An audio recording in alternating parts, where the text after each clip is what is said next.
Hello friends, welcome back to my channel box office studio. 'కల్కి 2898 ఏడీ' ఈ cinema pan India cinema కాదంట భయ్య. Pan world cinema. అసలు ఎందుకు పాన్ వరల్డ్ సినిమా ఇది? అసలు హాలీవుడ్‌కి వెళ్ళడానికి ఈ సినిమాకి మాత్రమే ఎందుకు అర్హత ఉంది? అసలు ఈ సినిమాలో కంటెంట్ అంతగనం ఏముంది? అసలు మ్యాటర్ ఏముందనేది ఈ వీడియోలో కంప్లీట్‌గా డిస్కస్ చేయబోతున్నాము. సో, వీడియోనైతే ఎక్కడ కూడా స్కిప్ చేయకండి. చాలా ఇంట్రెస్టింగ్‌గా ఉండబోతుంది భయ్య వీడియో. అలాగే 'కల్కి' సినిమా రైటర్ సాయి మాధవ్ బుర్రా కొన్ని ఇంట్రెస్టింగ్ విషయాలైతే చెప్పాడు భయ్య. సో, అదైతే విన్నాక మనం వీడియో స్టార్ట్ చేద్దాము. భారతీయ ఆత్మని హాలీవుడ్ రేంజ్లో ఆయన చూపిస్తున్నాడు. ఓకే.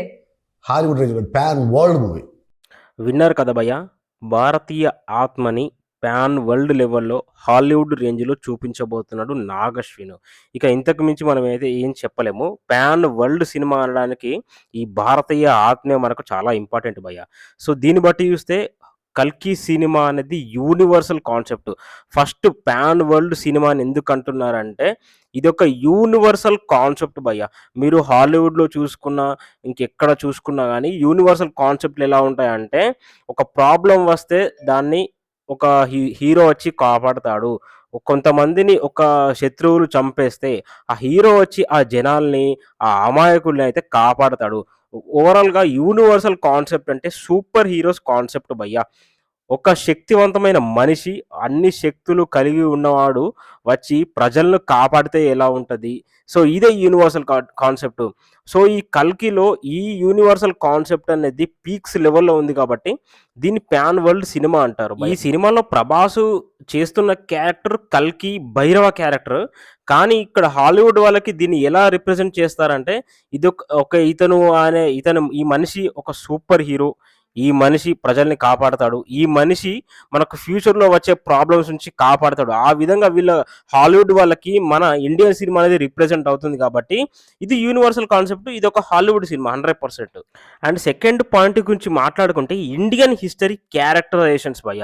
ముఖ్యంగా ఈ ఇండియన్ హిస్టరీ క్యారెక్టరైజేషన్‌ని మనం అయితే ఎక్కువగా వాడము. హాలీవుడ్ వాళ్ళైతే బీభత్సంగా వాడుకుంటారు భయ్య.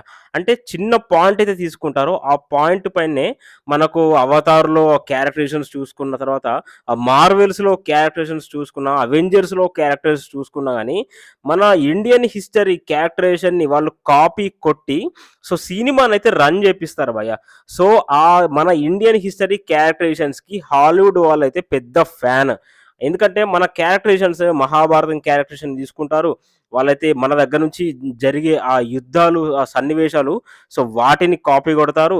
తర్వాత రామాయణాన్ని క్యారెక్టరైజేషన్‌గా తీసుకొని, సో, ఒక్కొక్క క్యారెక్టర్‌కి ఆ ఇంపార్టెన్స్ అనేది తీసుకొచ్చి వీళ్ళైతే ఆ సినిమాలో అయితే డిజైన్ చేస్తారు భయ్య. కానీ కొన్ని విషయాల్లో అయితే వాళ్ళు కంప్లీట్‌గా అయితే చూపెట్టలేదు. సో, మన క్యారెక్టరైజేషన్‌ని వాళ్ళు చిన్న ఒక 5% తీసుకొని వాళ్ళు 100% సినిమా అయితే కంప్లీట్ చేస్తారు భయ్య. ఇప్పుడు మన నాగశ్విన్ ఏం చేస్తున్నాడంటే, మన ఈ ఇండియన్ హిస్టరీ క్యారెక్టరైజేషన్‌ని డైరెక్ట్‌గా ప్రెజెంట్ చేయబోతున్నాడు. 100కి 150% అయితే మనం ఈ క్యారెక్టరైజేషన్స్‌నైతే మనమైతే చూడబోతున్నాం భయ్య. మనకు 'మహాభారతంలో' క్యారెక్టరైజేషన్స్ మనం 'కల్కి' సినిమాలో చూడబోతున్నాము. మనకు ఫ్యూచర్‌లో జరిగే మనకు 'కల్కి' క్యారెక్టరైజేషన్‌ని మనం ఈ సినిమాలో చూడబోతున్నాము. ఒక డిఫరెంట్ టైప్ ఆఫ్ క్యారెక్టరైజేషన్స్‌ని మనమైతే చూడబోతున్నాం భయ్య. మనకి ఈ సినిమాలో 'కల్కి' సినిమాలో 7 సూపర్ హీరోస్ అయితే ఉంటారు.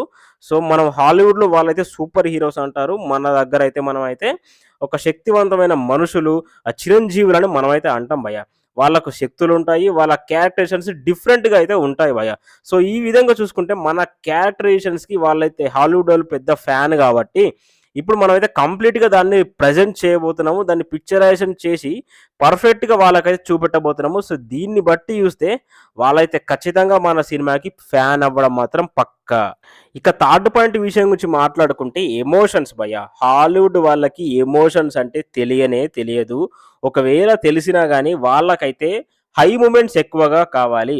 ఒక మనిషి చనిపోయినట్టు నటించి వెంటనే ఒక్కసారిగా లేచి కూర్చుంటే అతని దగ్గర పండించే ఆ హై మూమెంటు, ఆ మాస్ మూమెంట్ అనేది వాళ్ళకైతే కావాలి. అటువంటి సీన్‌లకైతే వాళ్ళైతే పడి చచ్చిపోతారు భయ్య. మరి ఆ సీను పర్ఫెక్ట్‌గా అలా రిప్రజెంట్ చేస్తేనే ఆ లెవెల్‌లో ఉంటది. ఇప్పుడు అటువంటి యాక్షన్‌కి కొంచెం ఎమోషన్ యాడ్ చేస్తే ఎలా ఉంటది? వేరే లెవెల్‌లో ఉంటది. మనకు 'అవెంజర్స్‌లో' చూసుకున్నా గాని, మనకు మొన్నొచ్చిన 'అవతార్‌లో' చూసుకున్నా గాని ఎమోషన్ అనేది అసలు ఉండనే ఉండదు మొత్తానికి. వాళ్ళైతే యాక్షన్‌కి పడి చచ్చిపోతారు భయ్యా. ఎలా అంటే వాళ్ళకు కార్ చేజింగ్ సీన్స్ గావాలి, ఆ బ్లాస్టింగ్ సీన్స్ గావాలి, ఆ గన్స్ పట్టుకొని షూట్ చేసే సీన్స్ అయితే కావాలి. బీభత్సం అయితే యాక్షన్ అయితే కావాలి భయ్యా. మరి ఆ యాక్షన్‌కే వాళ్ళు ఆ రేంజ్‌లో పడి చచ్చిపోతే, ఆ యాక్షన్ గాస్త కొంచెం ఎమోషన్ యాడ్ అయితే ఇంకా వేరే లెవెల్‌లో ఉంటది భయ్యా. ఎప్పుడైనా ఒక్కటి మాత్రం బాగా గుర్తుపెట్టుకోవాలి. యాక్షన్ వేరే లెవెల్‌లో ఉంటది. యాక్షన్‌కి ఎమోషన్ యాడ్ చేస్తే ఇంకా వేరే లెవెల్‌లో ఉంటది.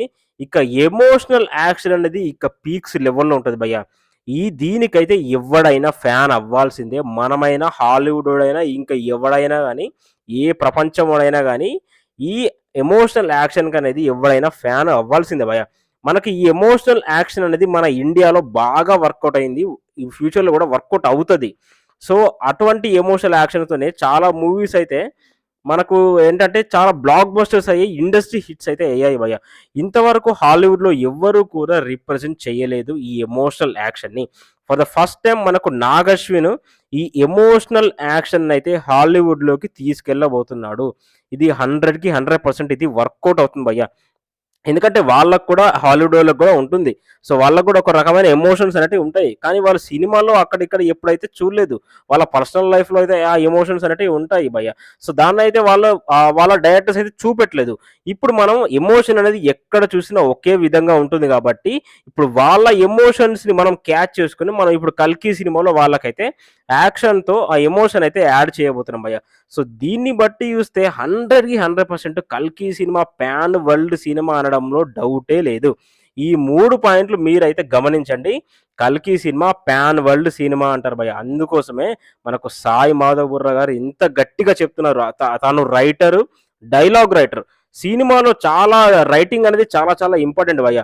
తను మరీ అంత గట్టిగా 'కల్కి' సినిమా అనేది ఇండియన్ సినిమా కాదు. ఇది పాన్ వరల్డ్ సినిమా. మన భారత సంస్కృతిని హాలీవుడ్ లెవెల్‌లో చూపెట్టబోతున్నాడు 'నాగార్జున' అని ఎందుకంటాడు?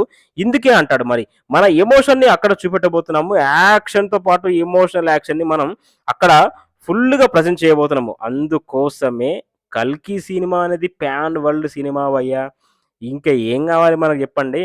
ఇప్పుడు మే 9న సినిమా వస్తుందా? రాదా? అసలు ఎందుకు సినిమా ఇంత లేట్ అవుతుంది? అసలు అప్డేట్స్ ఏమయ్యాయి? అసలు ఏంటి? ఏం జరుగుతుందనేది మనమైతే నెక్స్ట్ వీడియోలో అయితే మనమైతే మాట్లాడుకుందాం భయ్య. ఇక 'కల్కి' మూవీ డే 1 కలెక్షన్స్ ఎంత కొడుతుందని మీరు అనుకుంటున్నారు? 'కల్కి' సినిమా 'బాహుబలి 2' రికార్డ్స్ బ్రేక్ చేస్తదా? 1800,00,00,000 బ్రేక్ చేస్తదా ఖచ్చితంగా? ఇక 'ప్రభాస్' అన్న ఇమేజ్ అనేది 'కల్కి' సినిమాతో ఇంకా ఎక్కడికి వెళ్తుంది?